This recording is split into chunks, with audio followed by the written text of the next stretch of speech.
currently trading at a pretty cool level of structure, better than pound dollar was, right? Because if we can break this lower level of structure support, there's opportunity to the downside, right? Would you guys agree?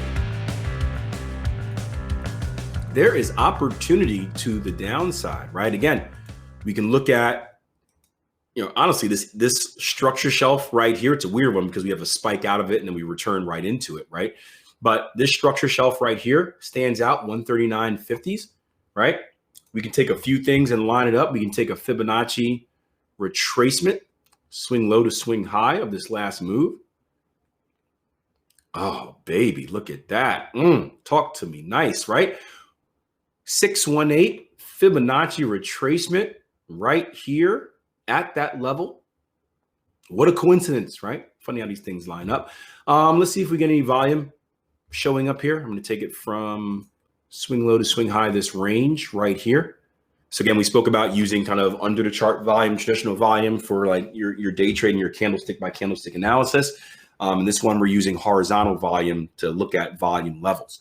So this was something I experimented with last year. Two things I'm looking for in this, right? One, it's going to sound like a title for a new space show, The Void. Starting February 2nd in a live room near you, Akil Stokes and Tier 1 Trading present The Void. But you can see high volume right here during consolidation. This is where you're typically going to notice it.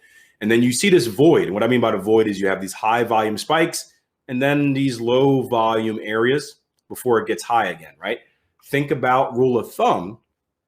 Think about the high volume spikes being like, think about these little lines as being people, right? The more lines that shoot out, the more people that are interested. The less lines, less people, right? Price is going to be gravitated towards the levels that have more interest, and it's probably going to run through. There's less quote unquote resistance in the levels that have less people, AKA the void, right? So there's a good chance, right? And this lines up just with structure, right? Again, this is all related. I hope you guys understand that. This is one of the most important things I learned in trading is it's all about relationships. It's not about one thing or this other thing. It's about how you use it. I saw a tweet this morning by another good friend of mine who was talking about, I think the tweet says something about like, he's tired of indicators getting a bad rap and like saying indicators don't work. He said, just throw an 8 period and a 21 period moving average on your chart, and it's going to make life a lot more easier for you, right? And I got nothing against that tweet. I'm like, yeah, I don't have anything against indicators. I'm someone that used to hate indicators, and now I've grown to love them now that I'm more knowledgeable and less kind of defensive about trading. But let me ask you this. Is throwing an 8 and a 21 EMA on your chart going to help you all as a trader, at all as a trader? No, right? No, it's not. Not at all, right? But if you know how to use it the right way and you use it with the right things, now it could be quite beneficial, right? So that's something that you have to remember as a trader. It's not what you use, it's how you use it. Again, these things are all tools, right? And tools only have as much importance as the person using the tools, right? Again, me and housework, I've got lots of tools, right? But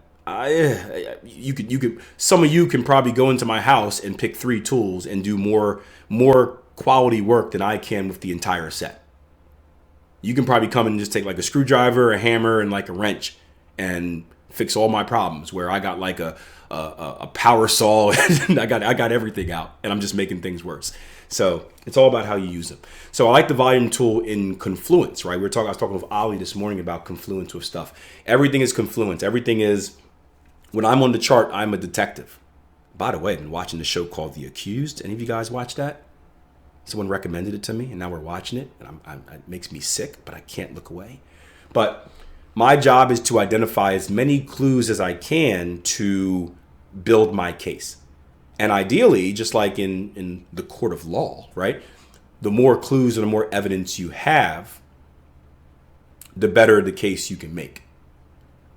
But anyway, we have this volume void that we can watch. And yeah, if we get a break and close below this level of structure, we can anticipate that price is going to come to our next level of structure. We have the 618 Fibonacci retracement, our golden mean there.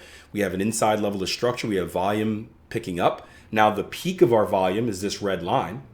So, one of the things I looked at using this indicator for last year was kind of getting better with pinpointing structure. So if I have an area of structure where it's very hard, like there's no clear structure level that stands out, it allows me to pinpoint a better location. Again, if I can increase my average stop loss, or target from here to here, that is massive in my trading.